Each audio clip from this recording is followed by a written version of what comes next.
Hello, in front of me I have AMAZFIT GTS 2E and I'm gonna show you how to unpair this watch from the iPhone.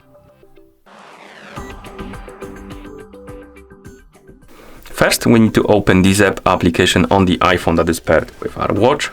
So let's tap on the icon to open the app. In the application you should see the home page. Now tap on the profile icon and on this page you should see the list of my devices, and on this list you should see AMAZFIT GTS 2E. Tap on it to select it. Now scroll down through this page and find the option called, or rather button called, Unpair. It's at the bottom of the page. Tap on it, tap on Unpair, tap on Unpair and wait.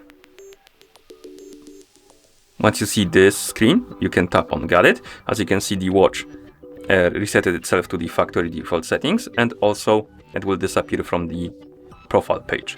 Now we can close the application, open the settings on our iPhone, tap on the Bluetooth option, and here you should see AMAZFIT GTS 2E on the list of my devices. Tap on the info icon next to it, tap on Forget this device, and tap on Forget device to completely disconnect it from your iPhone. And now you can close the settings, and at this point the watch is completely unpaired from your iPhone. Thank you for watching. If you found this video helpful, please consider subscribing to our channel and leaving the like on the video.